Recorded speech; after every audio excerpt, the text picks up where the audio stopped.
Assalamualaikum warahmatullahi taala wabarakatuh. Bismillahirrahmanirrahim.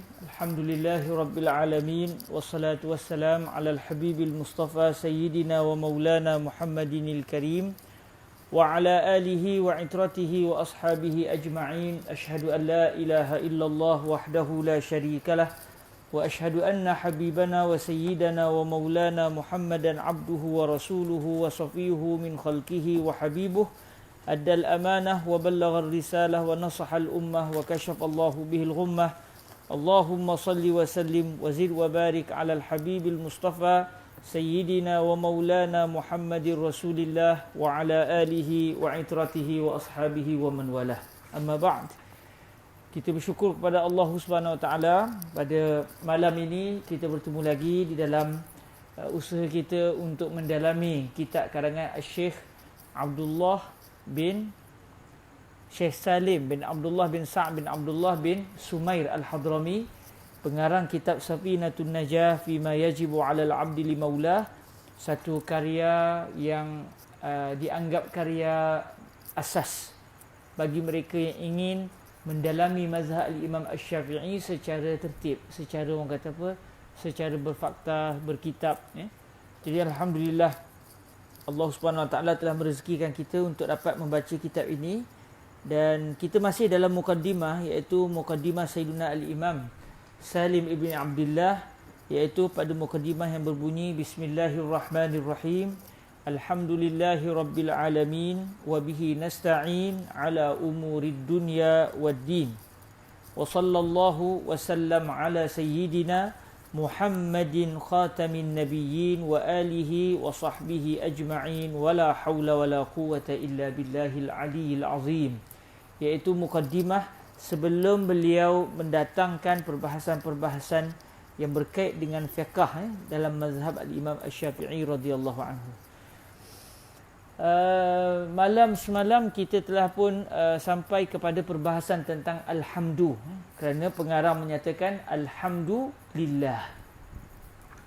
Dan kalau kita masih ingat lagi kasar-kasar tu ingat lagi alhamdu huwa as-sana'u ala al-jamil al-ikhtiyari ala jihati ta'zim sawa'un ta'allaqa bil fadail am bil fawadil.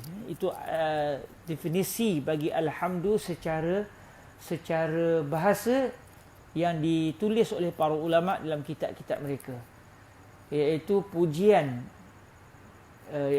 dengan lidah. Sebab pujian maknanya kita fahamlah, bila puji mesti dengan lidah. As-sana'u ay as-sana' bil lisan. Pujian terhadap keindahan yang boleh untuk dipilih. Kerana kalau kita puji akan keindahan yang tidak ada unsur pilihan, seperti kita memuji keindahan masjid, memuji keindahan permata contoh, memuji keindahan batu akik, maka itu tidak dipanggil sebagai alhamdu di sisi bahasa Arab, tetapi dia dipanggil sebagai al-madhu. Kerana al-madhu adalah as-sana' ala al-jamil al-ittirari ala jihati ta'zim. Maknanya kita memuji terhadap keindahan yang bersifat tiada unsur pilihan. Maksudnya dia sudah diciptakan sedia kala seperti itu. Maka itu adalah al-madhu, manakala alhamdu pula adalah pujian terhadap keindahan yang berunsur pilihan. Maknanya kita puji akhlak seseorang yang mana akhlak itu baik. Kalau dia tak nak buat baik, dia boleh buat, tapi dia tak mau perkara tersebut, bahkan dia mahu melakukan kebaikan, kita pun puji dia. Seperti kita memuji para teman-teman kita, para sahabat kita yang sentiasa melazimi zikrullah, melazimi salat berjemaah. Kita boleh pilih nak berzikir atau tidak, atau tidak, sama ada mahu zikir ataupun tidak, mahu salat berjemaah ataupun tidak. Tetapi kita pilih untuk hadir. Maksudnya kita telah melakukan satu kebaikan yang kita boleh pilih. Maka orang puji terhadap kebaikan tersebut, maka itu dipanggil sebagai alhamdu. Dan semalam kita dah bincang panjanglah bahawa alhamdu ni ada 5 rukun. Alhamdu dia ada 5 rukun. Hamid, orang yang memuji. Mahmud, orang yang dipuji. Mahmud bihi, iaitu pujian tersebut, pujian tersebut mahmud alaih, sebab kenapa pujian itu dikeluarkan, dan sirah iaitu bahasa yang digunakan, gaya bahasa yang digunakan dalam pujian. Jadi itu adalah alhamdu secara bahasa. Dan ada satu lagi alhamdu iaitu difahami secara uruf. Maknanya kalau tadi bahasanya begitu, tetapi dari segi urufnya lain pula. Dia bukan semestinya pujian dengan lidah. Apa contoh semalam kita bagi satu kalimah yang dia ada makna bahasa, dia ada makna uruf? Terlupa dah saya. Kalimah aku, contoh, aku dalam bahasa adalah bermaksud saya. Tapi kalau guna aku dari segi uruf, dia hanyalah saya yang digunakan ketika bersembang dengan kawan-kawan, atau bersembang dengan orang yang lebih muda daripada kita, tidak dengan orang yang lebih tua daripada kita. Itu berdasarkan penggunaan, walaupun dia berbeza dengan bahasa. Jadi begitu juga alhamdu, dia ada makna bahasa, tapi dalam masa yang sama dia juga ada makna uruf. Apa makna uruf bagi alhamdu? Kata para ulama, alhamdu urfan fi'lun yunbi'u an ta'zimil mun'im. Fi'lun yunbi'u an ta'zim al-mun'im bisababi kaunihi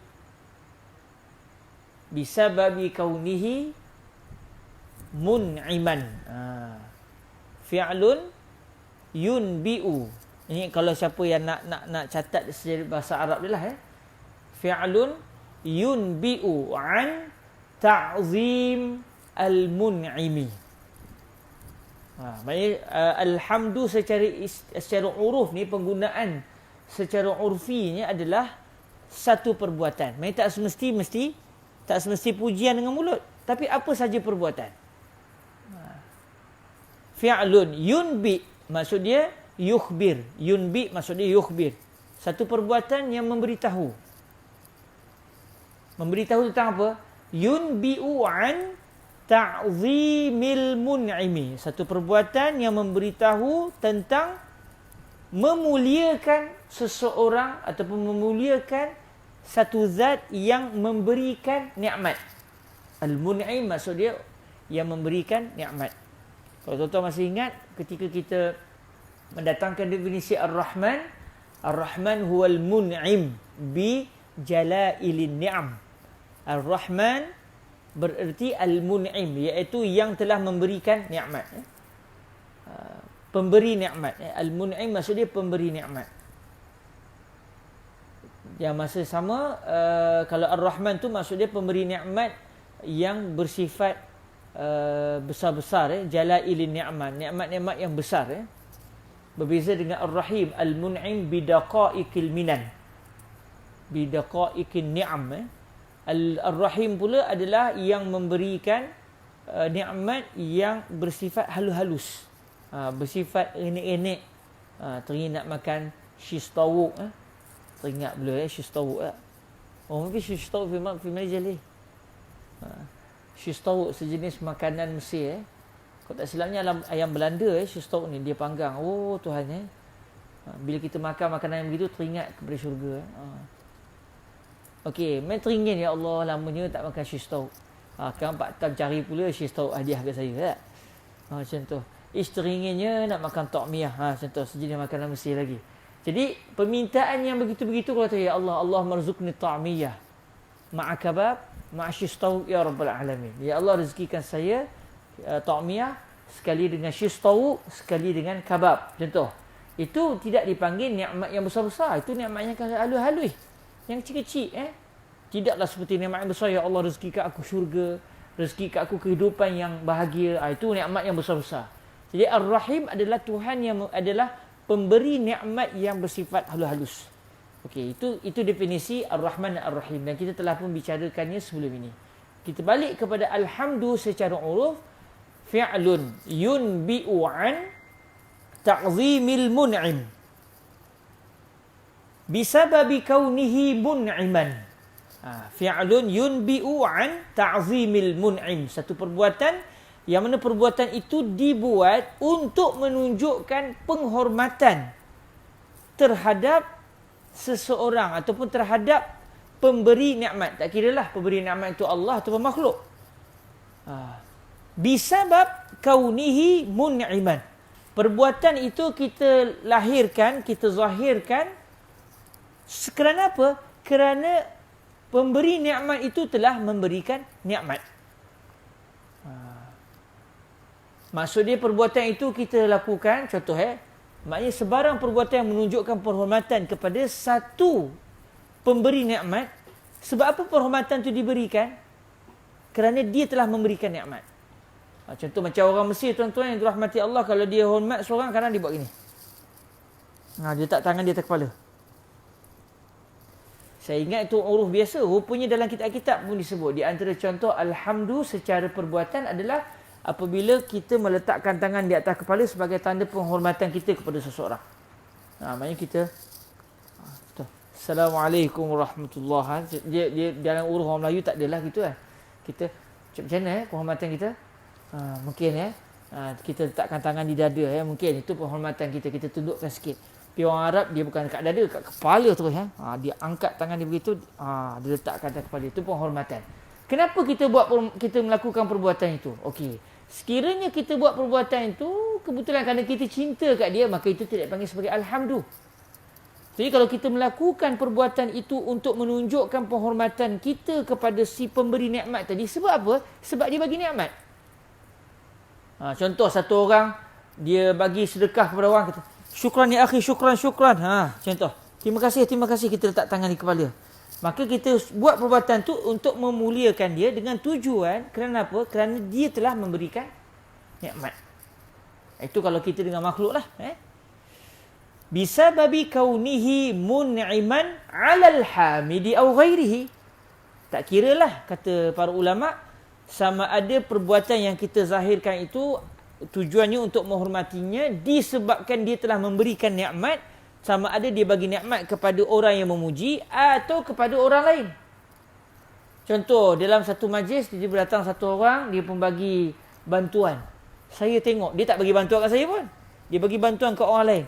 Saya kata subhanallah, betapa orang ni sangat pemurah. Lalu saya kata, ahlan wa sahlan marhaban. Selamat datang kepada tuan sekian. Saya pun letakkan tangan saya di atas kepala.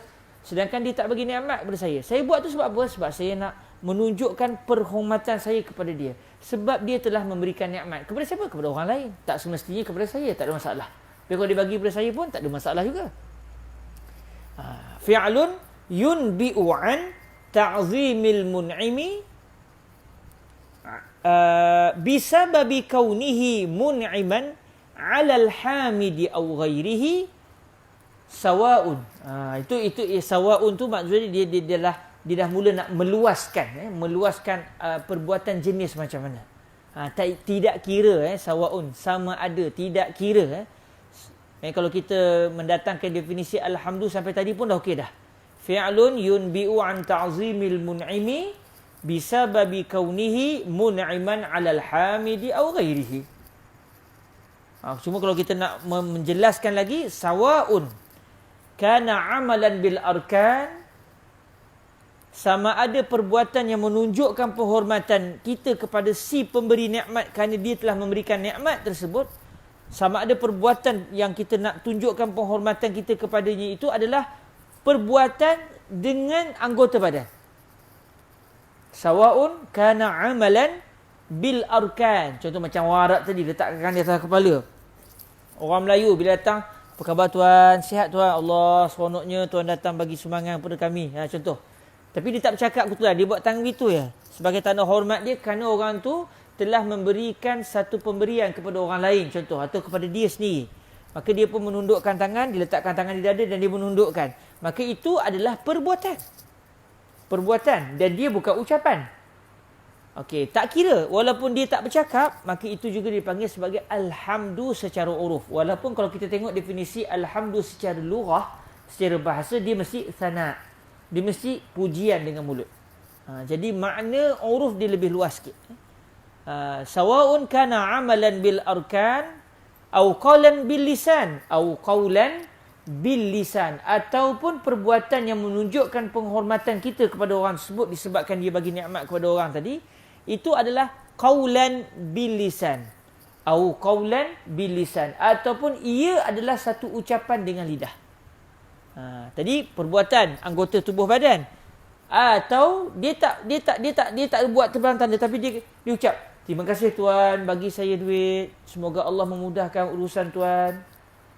Maka itu adalah alhamdu. Itu juga dipanggil sebagai alhamdu kerana dia adalah qaul bil lisan. Jadi fi'lun yunbi'u an ta'zimil mun'imi bi kaunihi mun'iman 'alal hamidi aw ghairihi sawa'un kana 'amalan bil arkan aw qawlan bil lisan aw i'tiqadan bil janan aw i'tiqadan bil janan au i'tiqadan bil janan, atau perbuatan yang menunjukkan penghormatan itu adalah keyakinan yang ada di dalam hati sanubari si pemuji. Dia tak bercakap, dia tidak menunjukkan sebarang perbuatan, tapi hati dia begitu rasa orang ni orang yang mulia, orang ni orang yang bagus, maka suara hati dia itu pun dipanggil sebagai alhamdu. Cuma kalau dia senyap je, hati dia berbicara, dia seoranglah tahu dia sedang memuji. Yang dipuji tak tahulah sedang dipuji. Orang yang dipuji tidak ketahuilah dia bahawa dia sedang dipuji, kerana yang terzahir bagi orang tadi kebetulannya hanya suara hatinya. Dia sendiri yang tahu apa yang sedang bergelora di dalam hati sanubarinya. Jadi alhamdu adalah sebarang perbuatan. Tak kira ianya perbuatan tubuh badan, ataupun ia ucapan dengan lisan, atau keyakinan yang ada dalam hati bahawa orang ni orang yang dihormati kerana dia telah memberikan nikmat tadi. Maka ini semuanya dinamakan sebagai alhamdu secara uruf. Maknanya tuan-tuan yang dirahmati Allah Subhanahu Wa Taala, bila kita akan menjadi seorang yang dianggap memuji Allah Subhanahu Wa Taala, apabila perbuatan kita menunjukkan kita menghormati Allah kerana Allah telah memberikan nikmat kepada kita. Jadi kalau Tuhan bagi nikmat kepada kita, tiba-tiba kita melakukan perbuatan dosa, itu bukan tanda kita berterima kasih ataupun memuji Allah. Kerana perbuatan kita tidak menunjukkan penghormatan kita kepada Allah. Jadi orang yang memuji Allah secara uruf bermaksud orang yang perbuatannya menunjukkan dia berterima kasih kepada Allah. Dia memuliakan Allah Subhanahu Wa Taala.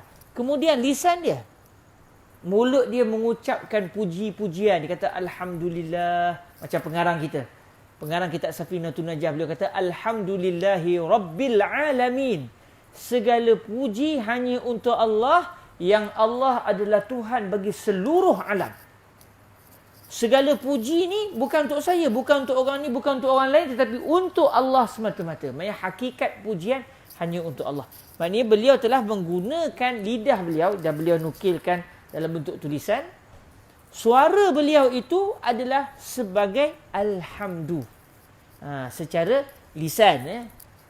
Dan semestinya apabila kita betul-betul memuji seseorang, berterima kasih kepada seseorang, hati kita penuh dengan penghormatan terhadap orang tersebut kerana orang itu telah memberikan nikmat. Maka kalau Allah memberikan nikmat kepada kita, dan semestinya Allah telah memberikan nikmat kepada kita, maka pujian kita kepada Allah adalah dengan perbuatan yang menunjukkan kita taat kepada Allah, dengan lidah yang tidak henti-henti memuji dan memuji Allah. Sebab tu disyariatkan zikrullah.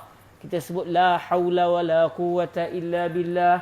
Kita sebut subhanallah. Kita puji Allah dengan pelbagai pujian. Itu untuk menunjukkan kita memuji Allah Subhanahu Wa Taala. Dan dalam masa yang sama, orang yang betul-betul ucapannya seperti dalam hati, hatinya juga memuji Allah dengan berkeyakinan bahawa memang layaklah Allah Azza wa Jal menjadi Tuhan yang menerima segala pujian dan penghormatan daripada kita. Maka itu adalah alhamdu secara uruf. Jadi saya sengaja bawa perbahasan ni agak dalam. Mungkin tuan-tuan tak biasa dengar perbahasan ni. Atau mungkin pernah dengar tapi jarang-jarang sangat. Supaya bila kita sebut Alhamdulillahi Rabbil Alamin dalam solat kita, kita akan teringat makna-makna ni. Kita teringat puji kepada Allah. Macam mana saya kata saya puji Allah. Kita sebut dah mulut puji Allah. Perbuatan kita memuji Allah ataupun tidak. I'tiqad kita memuji Allah ataupun tidak. Atau perbuatan kita saja memuji Allah tapi mulut tak nak puji Tuhan. Atau macam mana? Jadi bila kita sebut Alhamdulillah dan kita sedang memuji Allah ketika itu, kita menginsafi. Mulut sudah memuji Tuhan. Bila pula amalan akan memuji Allah? Dengan cara mentaati Allah Subhanahu Wa Taala. Bila pula hati sanubari kita akan sentiasa mesra dengan mengagungkan Allah Subhanahu Wa Taala. Pandang apa benda pun teringat Allah. Sampai bila nak sampai ke tahap itu? Bila kita nak sampai ke tahap itu? Jadi orang yang dia memuji Allah dengan pujian yang sebenar-benarnya, mulutnya berbicara, perbuatannya membuktikan, hati jantungnya membenarkan bahawa kemuliaan itu benar-benar adalah milik Allah kerana Allah telah memberikan nikmat kepada kita selaku makhluk-makhluknya. Silakan cikgu. Kalau orang puji kita, kita buat benda baik tu kan. Patutnya kita buat niat kita kerana untuk puji Allah. Tapi tiba-tiba orang puji kita. Macam mana kita nak alihkan cara istighfar kita, cara didikan kita dan perbuatan kita kepada Allah semata-mata pujian. Okey, satu orang memuji kita. Orang puji kita. Elok-elok kita buat seorang-seorang. Lepas tu dia kata, "Oh, saya tengok daripada tadi." Ya ke? Allah, sudah pula. Tadi buat ikhlas dah kan? Dah dipuji. Ya ke? Bila tengoknya? Daripada awal. Allah. Allah. Jangan cerita ke orang. Dalam hati. Kalau boleh tulislah kat Facebook. Contoh dalam hati lah. Contoh. Bukan cikgu lah, orang lain ni. Orang lain. Jadi macam mana sebenarnya? Okey, di sana ada dua keadaan. Dua situasi. Pertama yang nak memuji tu. Dia kena tahu yang nak dipuji ini macam mana dia. Mampu atau tidak menjaga hati dia. Sebab tu ada seorang sahabat Nabi memuji seorang sahabat Nabi dengan pujian yang begitu melangit. Nabi kata, "Qata'ta zahra rajul." Kau telah memotong belakang lelaki ini. Bukan kau puji dia, kau telah menghancurkan dia. Maksudnya kau telah memutuskan tulang belakang dia, kau telah membunuh dia. Sebab apa? Sebab pujianmu itu menyebabkan dia, daripada elok kerana Allah Ta'ala, dia pun, syok juga syok juga. Orang puji-puji kan. Kata, baguslah tuan ni, saya tengok banyak berzikir, banyak solat. Itu yang kamu tahu. Kamu tak tahu saya sedang berpuasa sunat ni. Bagi tahu pula. Jadi maknanya itu. Kalau orang begini, jangan kita rosakkan dia. Biarkan dia buat amalan ibadat, tak payah puji dia. Puji dia bukan depan dia, tak apa. Jangan puji-puji dia, bagus yang kamu. Nanti rosak dia. Kesian kat dia. Ini orang yang kalau dia tahu, dia tahu dia tu lemah menerima pujian. Makin dikipas makin terlungkup dia. Ada orang kita puji dia macam mana pun dia tak terkesan. Orang ni boleh kita puji dia depan-depan. Sebab tu Nabi SAW juga pernah memuji para sahabat. Jadi kata para ulama, bila Nabi pernah menegah seseorang jangan puji orang depan-depan, dalam masa yang sama Nabi juga pernah memuji para sahabat depan-depan. Itu tandanya kalau orang itu dia menerima pujian dia tidak terkesan, dia sekadar lalu di telinga dia je, tak lekat di hati dia. Dia macam tak apa dengar orang puji dia. Maka ini tak apa kita puji dia. Sebab bila kita puji, dia bagi semangat pada orang lain untuk buat perbuatan baik yang dibuat oleh orang ni. Tapi kalaulah dengan kita memuji dia, elok dia dah buat kena Tuhan, udah ni dia pun seronok dan dia pun rasa dia mula takjub. Dia kata, betul lah amalan aku ni, bukan semua orang boleh buat macam aku buat ni. Jadi ketika itu kita telah memutuskan tulang belakang dia. Kita telah menyebabkan dia dalam kerosakan. Kesian kat dia. Elok-elok dia niat kena Tuhan, kita pula jadi perosak amalan dia. Jadi kalau orang yang dia tak mampu, jangan puji dia depan. Ini bagi apa sikap orang yang nak memuji. Katakan orang yang nak muji tahu orang ni Dia tahan pujian. Atau dia puji kebetulannya dalam keadaan kita pula kebetulannya tak kuat pujian. Akhirnya kita pun rasa, seronok juga kan. Apa sikap kita? Kita kena ingat balik apa yang Allah Ta'ala sebut dalam Al-Quran. Alhamdulillah. Segala puji hanya untuk Allah, bukan untuk saya. Dia kena lawan. Sebab tu kalau dia tak kuat, jangan bagi peluang orang puji dia. Sebab tu antara perbuatan yang kita dituntut adalah melakukan kebaikan dalam senyap. Betul, antara bendanya sembahyang sunat buat di rumah, bukan buat depan orang ramai. Melainkan kalau sembahyang sunat rawatib lah, larat kita balik rumah, betul datang balik, betul balik ke rumah, betul datang balik sembahyang isyak. Bukan begitulah, terus je lah. Tapi kalau tiap sembahyang qiyamul lail, tak perlulah cerita ke orang, malam ni saya qiyamul lail, semalam 20 rakaat je, hari ni tambah sikit kot. Naya orang. Yang memuji satu hal, yang maki pun satu hal. Jadi orang yang kalau dia dipuji dalam keadaan dia tahu dia lemah, maka seboleh-bolehnya dia elakkan daripada melakukan perbuatan depan orang. Berbeza kalau dia kuat, dia tak terkesan dengan pujian, dia buat depan orang, dia menyebabkan menjadi contoh kepada orang lain untuk melakukan amalan tersebut. Lain pula. Rasulullah melakukan amalan, para sahabat tengok kerana menjadi qudwah, menjadi suri tauladan kepada para sahabat yang lain. Jadi apabila seseorang itu menerima pujian, dia kena terus letakkan dalam hati dia, siapalah saya untuk dipuji Allah. Kalau orang tahu aib saya, nescaya tidak akan tergamak mereka ingin memuji saya kerana dahsyatnya dosa saya berbanding dengan ibadah yang saya lakukan. Dia kena lawan, dia kena sedar bahawa dia itu serba kekurangan. Dan Allah yang telah menutup keaiban dia sehingga orang nampak kebaikan dia semata-mata. Orang tak nampak pula keburukan dia. Dan akhirnya orang puji dia balikkan semula kepada Allah. Allah, siapalah saya nak dipuji Tuhan, nak dipuji oleh manusia. Aib saya dengan Tuhan gini. Ni semua orang tak tahu ni. Alhamdulillah, Allah tutup aib saya. Puji hanya layak untuk Allah Subhanahu wa ta'ala. Ni share fakta boleh sebut lah. Tapi nak jadi pakaian peribadi susah tau. Dia memulakan kepada riyadah. Dia kena lawan, dia kena latih, dia kena mohon kepada Allah. Sehingga kata para ulama sufi, sehingga puji dan maki adalah sama. Sehingga puji dan maki adalah sama. Orang maki dia tak terkesan pun. Orang puji dia sama macam orang maki dia. Orang maki dia ke orang puji dia ke sama je. Kalau sampai ke tahap itu, maknanya dia perlu bersyukur pada Allah kerana Allah sudah menjadikan dia berada pada tahap melakukan perbuatan betul-betul ikhlas kerana Allah Subhanahu Wa Taala. Tapi biasanya kalau orang maki kita, lain rasanya. Orang puji kita, seronoknya hati ya. Bila ada rasa seronok bila dipuji, tapi geram kalau kena maki, belum lagi. Maksudnya kita kena terus berusaha dengan melatih diri, dengan memohon, semestinya memohon kepada Allah supaya kita sampai ke tahap orang yang betul-betul melakukan perbuatan ikhlas kerana Allah Subhanahu Wa Taala. Okey, alhamdulillah, itu adalah definisi bagi alhamdu. Silakan Pak Tam.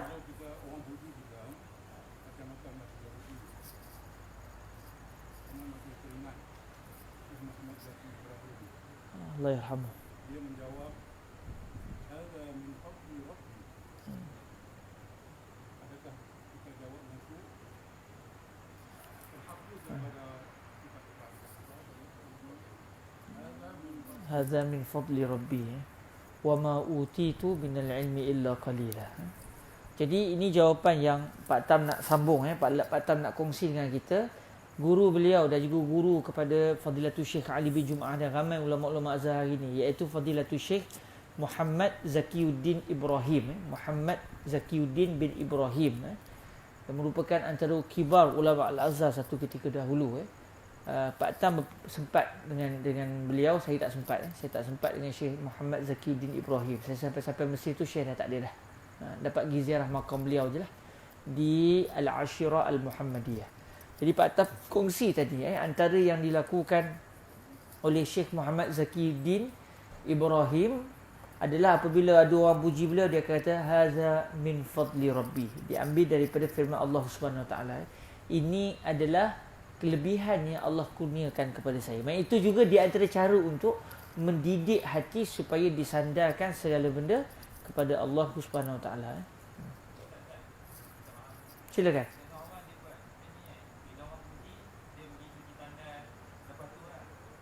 Itu juga subhanallah, banyak cara saya dapat kongsi hari ini dengan pengalaman seorang-seorang. Itu antara amalan yang dilakukan oleh Syekh Al-Mutawalli Sya'rawi. Dan kalau di Malaysia ni biasa kita dengar kisah Tok Guru Ni Aziz, ceritanya begitu, Allah yarhamuh. Syekh Muhammad Syekh Al-Mutawalli Sya'rawi ni juga antara ulama besar. Saya rasa Pak Tam pun sempat Syekh Mutawalli Sya'rawi. Saya sampai-sampai tu Syekh dah tak ada juga. Saya lahir lewat. Jadi tak sempat nak bertemu dengan beliau. Tapi antara tokoh ulama yang terkenal sampai ke hari ni, kalau di Mesir tu dalam rancangan TV tu ada je kuliah beliau. Macam beliau tu masih ada lagi sedang berkuliah, sedangkan dah meninggal. Syekh Al-Mutawalli Sya'rawi mengajar lama di Masjid Sayyiduna Al-Husain, masjid yang disemadikan di dalamnya kepala mulia Sayyiduna Al-Husain, cucu baginda Rasul sallallahu alaihi wasallam yang terbunuh di Karbala sebagaimana yang kita semua mesti maklum. Jadi Syekh Al-Mutawalli Sya'rawi ini antara kisah yang masyhur juga adalah orang akan puji Syekh, Jadi Syekh nak ubat hati dia dengan malam-malam bila orang dah tak ada, dia akan pergi ke tandas dan basuh tanah-tanah masjid. Biasanya tanah masjid ni lebih mencabarlah daripada tanah rumah kita. Tapi kalau tanah rumah kita lebih mencabar daripada tanah masjid, itu dah ceritalah. Sebab bila tanah masjid ni kadang-kadang macam-macam hair orang tu. Kadang-kadang orang ni perangai macam-macam. Jadi kita akan menemui pelbagai perkara yang bermacam-macam lah di situ. Jadi beliau nak maklumkan kepada jiwa dia, kau ingat kau bagus sangat. Kau ingat orang puji kau mulia. Sekarang tempat engkau di jamban je. Beliau bersihkan tandas supaya beliau dapat membersihkan hati beliau kembali daripada terkesan dengan pujian. Subhanallah. Saya sebut satu, Pak Tam kongsi satu, Cikgu kongsi satu. Jadi dapat 3. Jadi ada siapa nak kongsi lagi? Nombor yang 4. Boleh kongsi. Dia itulah peranan tasawuf. Tasawuf ni dia ilmu yang halus, yang nak pergi kepada hati sanubari. Dia nak supaya kita ikhlas. Bukan senang tuan-tuan, bukan senang nak sampai ke tahap ikhlas. Tak payah cakap banyak lah. Saya sendiri pun kadang-kadang bila solat apa semua, bila orang puji, tersenyum juga tu. Nak katanya kita memang sentiasa perlu mujahadah, perlu sentiasa berlawan dengan hawa nafsu. Sebab tu kata para ulama, berlawan dengan hawa nafsu ni al-jihadul akbar. Dan ada hadisnya, hadis yang berstatus dhaif. Ada ulama kata maudhu', tapi hadis ni kalau ikut sebahagian para ulama berstatus dhaif. Ketika para sahabat pulang daripada perang, Rasulullah kata, raja'na minal jihadil asghar ilal jihadil akbar. Kita baru pulang daripada peperangan paling kecil nak menuju kepada peperangan paling besar. Lalu kata Al-Imam Ibn Atha'illah Sakandari, kenapa Rasulullah sallallahu alaihi wasallam dalam hadis dhaif ni sebut begitu? Kerana lawan dengan musuh berhari, ada tempohnya. Lepas tu kita selesai dah, tak payah lawan dah. Tapi berlawan dengan hawa nafsu ni sampai mati, tuan-tuan. Sekali kita menang, sekali dia menang. Sekali dia menang balik, 3-4 kali dia menang, kita menang pula lepas tu. Kita akan sentiasa berlawan dengan hawa nafsu kita sampailah kita menemui Allah Subhanahu Taala. Baik, alhamdulillah selesai kita bicara tentang alhamdu secara syarak, secara uruf ya. Dan seterusnya kalau kita lihat kitab ini, setelah pengarang mendatangkan pujian kepada Allah Azza wa Jal, beliau telah menyatakan bahawa Allah ni Tuhan bagi seluruh alam. Alam ni siapa? Apa dia alam ni? Ma siwallah wa sifatihi. Ada seorang ulama Azhar, Al-Syeikh Rabi' Al-Jauhari, ulama besar Al-Azhar hari ni, Syekh Rabi', Dr. Rabi'. Beliau pernah dalam satu pengajian di Masjid Al-Azhar Al-Sharif, beliau sebut apa dia al-alam. Sebab alam ni, kalau kita alam ni kita akan faham macam alam semesta ni. Itu dalam bahasa Melayu sebut alam ni macam alam semesta, kita faham alam cakrawala apa semua tu. Tapi dalam bahasa Arab, al-alam ma siwallah wa sifatihi. Ma siwallahi wa sifatihi. Apa sahaja yang selain Allah dan selain sifat-sifat Allah. Maknanya Nabi Muhammad termasuk dalam alam. Kita termasuk dalam alam. Binatang termasuk dalam alam. Mudah cerita, alam adalah makhluk. Jadi bila sebut alhamdulillahi rabbil alamin, maksudnya segala puji bagi Allah yang Allah adalah merupakan Tuhan bagi seluruh makhluk. Seluruh makhluk, tak kira manusia, jin, binatang, semua sekali. Rasanya dah masuk isyak tadi. Kita azan dulu. Ya Rabb.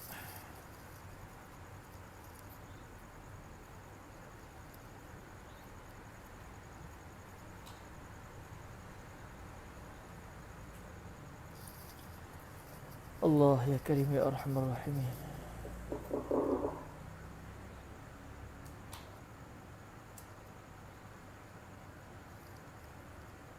Allahu Akbar, Allahu Akbar. Allahu Akbar, Allahu Akbar. Allahu Akbar, Allahu Akbar. Allahu Akbar, Allahu Akbar. أشهد أن لا إله إلا الله.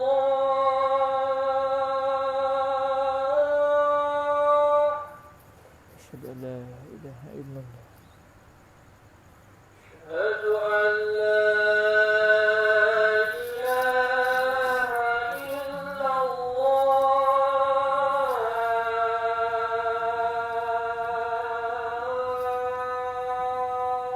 Asyhadu an la ilaha illallah.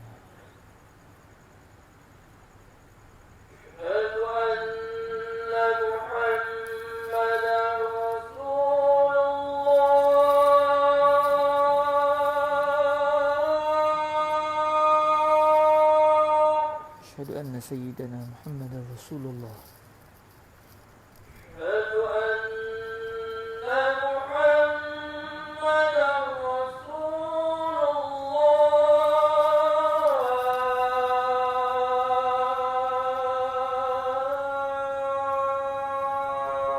Asyhadu anna sayyidana Muhammadar Rasulullah.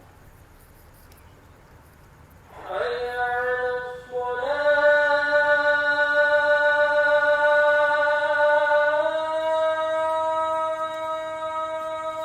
La hawla wa la quwwata illa billahil aliyyil azim. حي على الصلاة.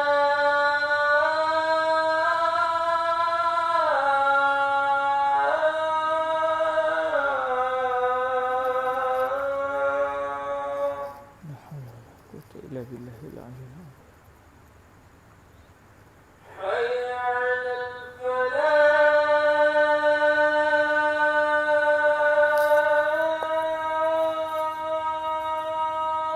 La hawla wa la quwwata illa billahil aliyyil azim. حي على الفلاح.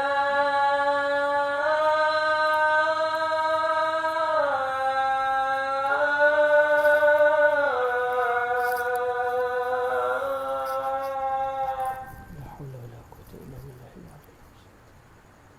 الله أكبر، الله أكبر. Allahu akbar, Allahu akbar. لا إله إلا الله. وأنا أشهد أن لا إله إلا الله وحده لا شريك له وأن سيدنا محمدا عبده ورسوله رضيت بالله ربا وبسيدنا محمد رسولا وبالإسلام دينا اللهم رب هذه الدعوة التامة والصلاة القائمة آت سيدنا محمدا الوسيلة والفضيلة والشرفة والدرجة الرفيعة وابعثه مقاما محمودا الذي وعدته إنك لا تخلف الميعاد وصلى الله على سيدنا محمد وعلى آله وصحبه وبارك وسلم الحمد لله رب العالمين. Okey, tuan-tuan yang dirahmati Allah Subhanahu Wa Taala, alhamdulillah kita pun jelas apa maksud alhamdulillahi rabbil alamin yang saya terjemahkan ataupun kawan-kawan kita terjemahkan di sini. Segala puji bagi Allah yang merupakan Tuhan sekalian alam. Selain Allah itu semuanya adalah alam. Alam kita kata alam manusia, alam jin, alam hayawan, alam malaikat, alam planet, apa sahaja alam yang apa sahaja yang makhluk bukan Allah, maka Tuhan dia siapa? Allah. Kerana itu alam adalah hadis. Alam adalah baharu. Dalam ilmu akidah disebut hadis. Hadis maksudnya baharu. Baharu di sini maksud dia dulu tak ada, lepas tu ada. Dulu tak pernah wujud. Akhirnya diwujudkan oleh al-muhdis, iaitu yang mencipta. Dulu tak ada, kemudian diciptakan oleh pencipta. Siapa pencipta? Iaitu Allah. Jadi Allah dan juga sifat-sifat Allah dipanggil qadim, yang lama. Kalau terjemahnya begitulah, qadim maknanya lama, hadis baru. Apa maksud lama bagi Allah Ta'ala? Maksudnya Allah Ta'ala ini wujudnya tidak didahului dengan ketiadaan. Tak ada istilah pada 1 tahun tak ada langsung wujud. Tuhan pun tak ada, kita pun tak ada. Tak lama lepas tu, dalam 3 tahun lepas tu muncullah Allah Ta'ala. Tak ada. Itu tak dinamakan sifat Allah. Itu bukan Allah. Allah pula sebelum munculnya segala makhluk, Allah sudah pun ada. Pernah ke Tuhan sebelum ada tiada? Tiada. Maksudnya ketiadaan Allah itu tak wujud. Allah wujud tanpa ketiadaan. Tapi kenapa begitu? Padanlah dia Tuhan. Kalau Allah Ta'ala pun wujud sebelum itu tiada, nayalah. Macam mana pula keadaan sewaktu ketiadaan itu? Siapa pula yang memunculkan Tuhan? Jadi mustahil bagi Allah begitu. Sebab itu Allah ni qadim. Sifat-sifat Allah juga qadim. Sifat-sifat Allah seperti Allah berkata-kata, Allah berkehendak, Allah tidak memerlukan sebarang zat, Allah tidak memerlukan sebarang makhluk.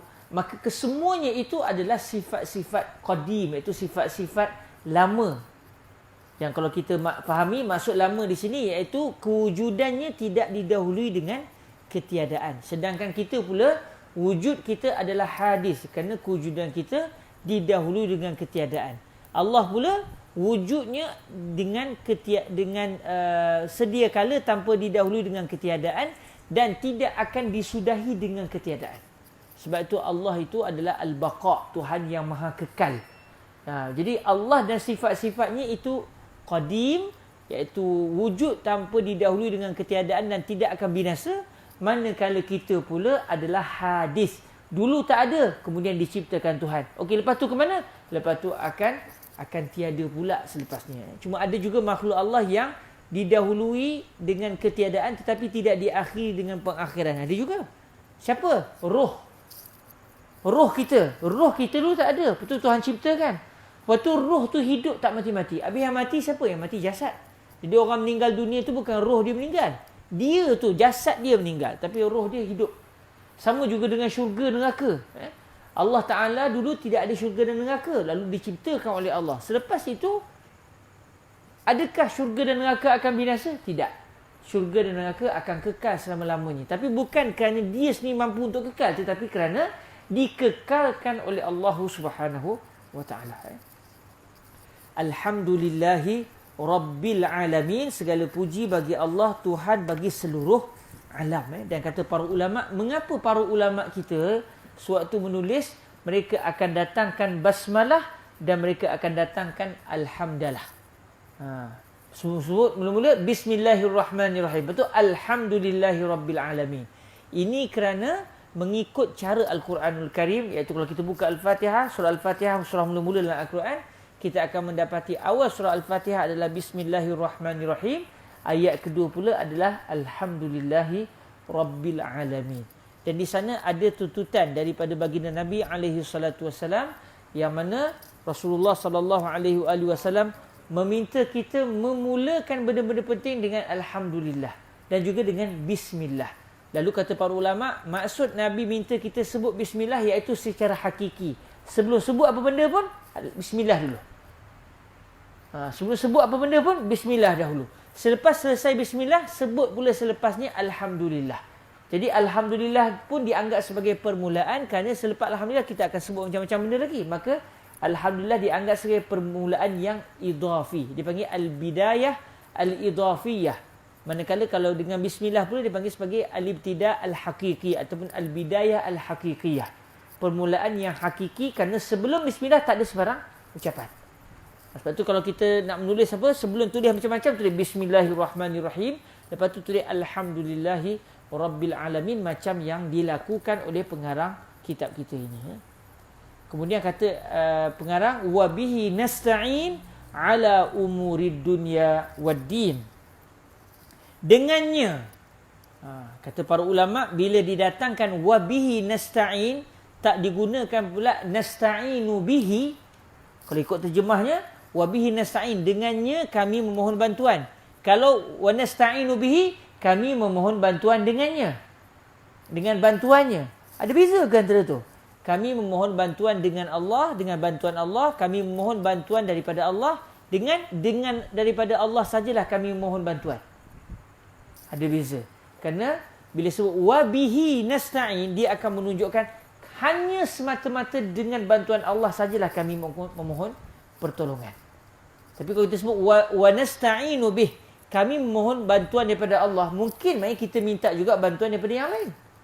Jadi sebab itulah kalau dalam surah Al-Fatihah tu dia sebut iyyaka na'budu. Dia tak sebut pun na'buduka wa nasta'inuka. Tapi Allah Ta'ala guna iyyaka na'budu wa iyyaka nasta'in. Hanya kepadamu sahajalah kami menyembah dan hanya kepadamu sahajalah kami memohon pertolongan.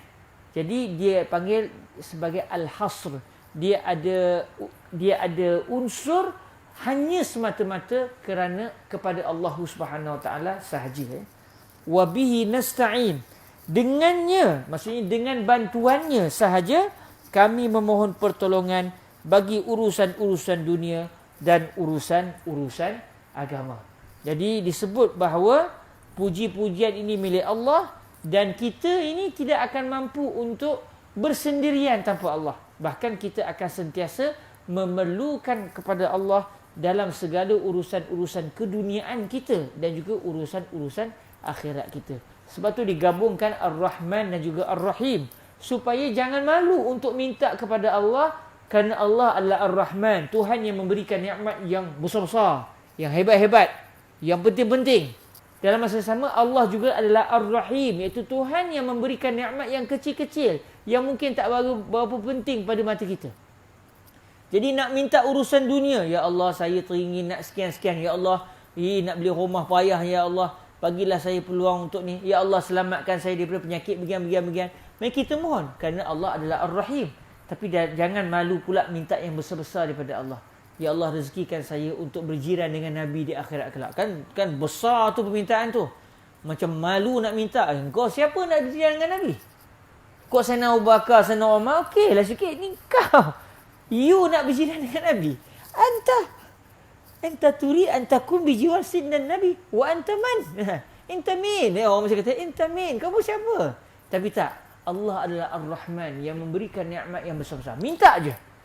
Dan ana inda zanni abdi bi. Dalam satu hadis kursi Allah Ta'ala berfirman, saya di sisi sangkaan hamba saya terhadap saya. Apa yang hamba saya sangka buat saya, maka itulah saya. Maka kita bersangka bahawa Allah akan mengkabulkan segala permintaan kita. Dan moga-moga Allah akan mengkabulkan segala permintaan kita. Wa sallallahu wasallam ala sayyidina Muhammad. Ini kita akan bawa dalam majlis yang seterusnya. Rasanya dalam majlis seterusnya kita dah selesai dah. Sebab yang penting yang banyak disebut oleh para ulama adalah pada perbahasan basmalah dan juga alhamdulillah dan sikit tentang as-salatu ala Rasulillah sallallahu alaihi wasallam. Lepas tu semuanya laju. Jadi cikgu jangan risau, kita boleh khatam, standby apa sekarang, tiap-tiap hari kumpul RM1. Siapa nak join, kita target khabar pula kali ni, biiznillah subhanahu wa taala. Baru baca mukadimah dah bincang je khatam, nak buat macam mana, kita memang hamba Allah yang serba lemah, nak saja benda-benda yang begitu. Tapi tak apa, kita minta je ke Tuhan, insya-Allah. Itu saja daripada saya. Moga-moga ada kebaikan dan pertemuan kita pada perbahasan ini. Silakan Pak Tam.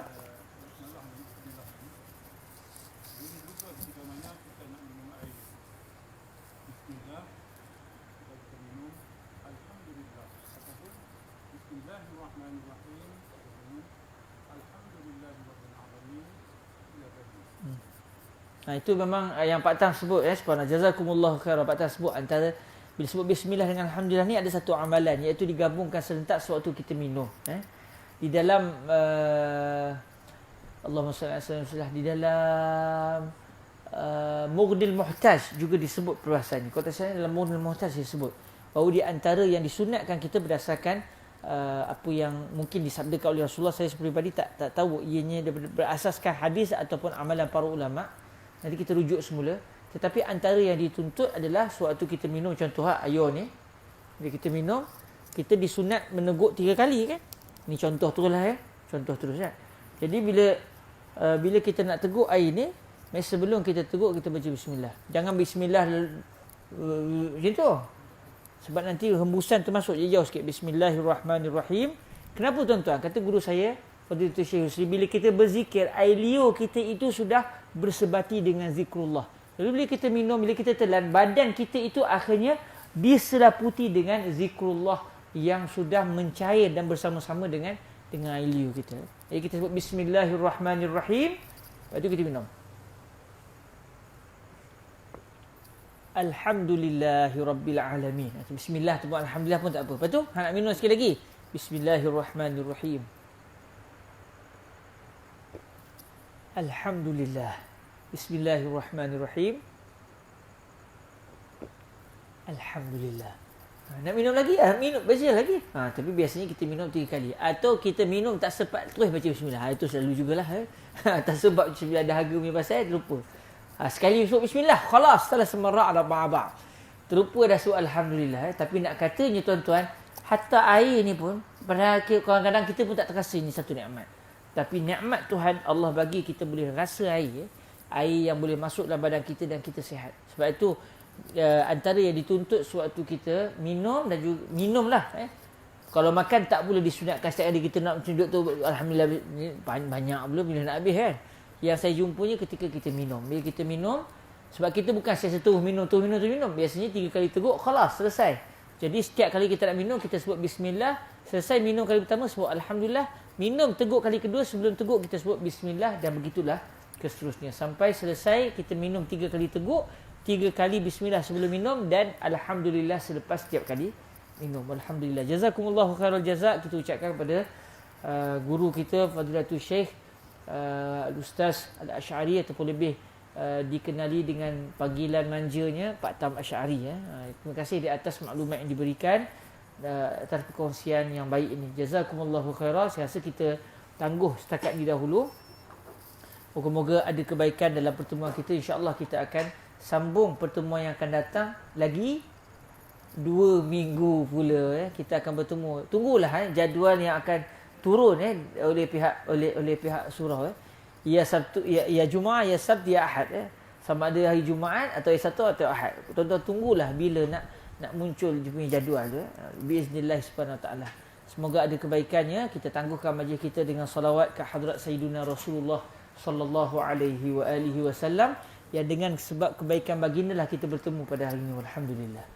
اللهم صل أفضل صلاة على أسعد مخلوقاتك سيدنا محمد وعلى آله وصحبه وسلم عدد معلوماتك ومداد كلماتك كلما ذكرك الذاكرون وغفل عن ذكره الغافلون. اللهم صل أفضل صلاة على أسعد مخلوقاتك سيدنا محمد وعلى آله وصحبه وسلم عدد معلوماتك ومداد كلماتك كلما ذكرك الذاكرون وغفل عن ذكره الغافلون.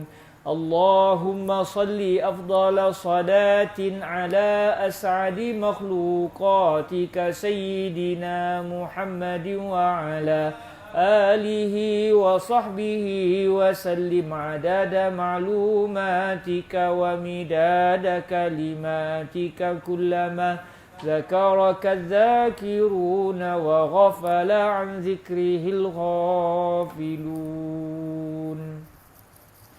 سبحانك اللهم وبحمدك أشهد أن لا إله إلا أنت أستغفرك وأتوب إليك. بسم الله الرحمن الرحيم والعصر إن الإنسان لفي خسر إلا الذين آمنوا وعملوا الصالحات وتواصوا بالحق وتواصوا بالصبر. جزاكم الله خير الجزاء. di dalam jagaan Allah, di dalam kasih sayang baginda Rasulullah sallallahu alaihi wasallam. Aqulu qawli hadza wa astaghfirullah li wa lakum. Assalamualaikum warahmatullahi wabarakatuh.